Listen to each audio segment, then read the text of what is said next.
Hey, what's going on, my friends? Hope everyone is doing well. If you're new here, welcome, welcome. My name is Dan Taylor, and I run danthepixarfan.com. And man, do I have yet another super exciting review for you guys today.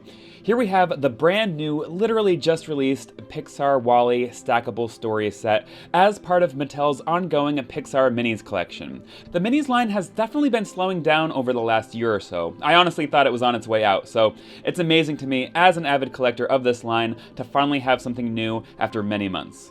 Now this set, which I did reveal here on my channel back in October, if you remember, is inspired by WALL-E's garage, his little home or hideout, if you will, as seen in the film, and it's actually officially called WALL-E's Collection. It comes with two minis, WALL-E and Eve, which are the exact same figures as the ones released in the Pixar Series 1 blind bags a couple years back, and it can be stacked on top of the other sets coming soon, hence the name Stackable Stories. And since this is the Minis line after all, this is a very teeny tiny set as expected, but Mattel did do a great job presenting it here in the packaging in a very appealing way consistent with the overall look of previously released mini sets. It's all very cute, and for how small this thing is, the Mattel team did pack in as many movie details for us fans as possible. Moving along, we got the iconic WALL-E logo there on either side, and then the back of the box here shows the other two known Stackable Stories sets, which are ones inspired by Monsters, Inc. and Toy Story. Now, we'll see if more are on the way after these initial three, since personally I'd love to see additional Pixar environments in this style of set, so keep them coming, Mattel. The Monsters, Inc. set looks so cool. I've actually already pre-ordered that one on Amazon. I love how it has two levels for play and display, so the height is equivalent to two of the one level sets, and it's neat that it includes both the scare floor and the locker room. It's a very cool design. And then there's Andy's room, coming inspired by the Toy Story films, of course, and that one has Andy's dresser with the little Hot Wheels track coming down off of it, if you notice. It has the rug, the Pixar ball, and you can catch a little peek at the cloud wallpaper backdrop there as well.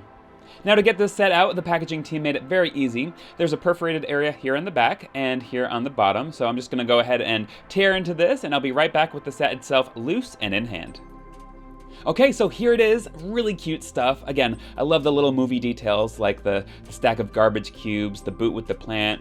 There's the backdrop, which appears to be a paper sticker. It has his shelves filled with all the items he's collected, as well as the hanging lights. There's also what looks like a little chair to put your WALL-E figure on, but I don't think anything like that is actually seen in his home in the film. I did go back and check on that, and I didn't see anything.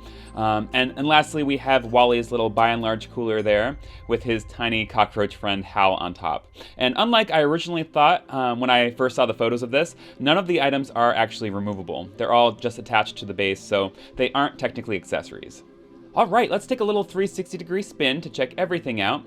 There are some nice molded details all around to give off the appearance of the truck that WALL-E lives in. Looks to be maybe a wheel, some treads, and some solar panels there if I'm not mistaken. It really is a nicely done little set. I love the overall WALL-E yellow color scheme. And check this out, guys. The base does pull out so that you can display your figures either inside like I had it, or with the base pulled out like this. Love that we have that option. And then lastly, you can close it all up here with the memorable by and large logo front and center on the door. And you know what? You can actually stack these sets with them all closed up as well. I think that would actually look kind of cool, so I'm gonna go ahead and try that for sure when the other sets arrive. Okay, now let's go ahead and get the base back to the original look so that you can see how effortless it is going back and forth between the different display options. And there we go. So as far as the exact size, the set measures about 4 1/4 inches wide, 2 3/4 inches deep, and about 3 1/4 inches tall. Moving on to the figures, again, they're just the exact same figures as the WALL-E and Eve minis released in the Pixar Series 1 blind bags back in 2020, but just in case you don't have those or haven't seen them, maybe you're new to this line, here's just a quick glimpse. I mean, it makes sense for WALL-E and Eve to be included since they're the only characters ever seen in WALL-E's garage, but I would have loved to see new variations like slightly new eye expressions or poses. Anything like that would have been good enough for me. Eve's little flying base is removable, which is a nice little touch there, and yeah, I think that more than covers it. Now to wrap things up, here's just some quick ideas on how to display your WALL-E and Eve figures within this set. There are so many cute and fun ways that you can set them up and display them, but these are just the ones that I came up with on the spot here as I'm just kind of messing around with these for the first time. Final thoughts, as a fan of Mattel's Pixar Minis, I really love this set and the whole concept of stackable stories. Like I said, I really do hope that we get more. The more the better. I'm all about any additions to the Minis line like this to amp up the play and display value of them.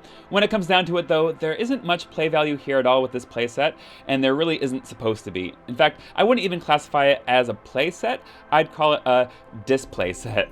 Other than the base here, which slides in and out, there are no other moving parts or gimmicks or action features or sounds or anything like that, so I'm pretty sure small kids won't find too much enjoyment from this. I'd say this is definitely geared more towards and better suited for older kids and up who are looking to more so display their Minis collection. Now, I picked this up from Amazon for $10.99, and I'll be sure to drop the link in the description for anyone here looking to add this set to their Mattel Minis collection, or if you're just a Wally collector, this is fantastic. As long as you understand exactly what you're getting here, I think this set is totally worth picking up for $10, especially if you're already an invested Pixar Minis collector like myself. As always, I'm looking forward to reading all your comments below, and if you did enjoy this review, I hope you'll consider giving this video a big thumbs up and subscribing to my channel for more Pixar toy news and reviews from my personal collection. Don't forget to ring that bell. Find me all over social media at Dan the Pixar Fan, and I will see you in my next video.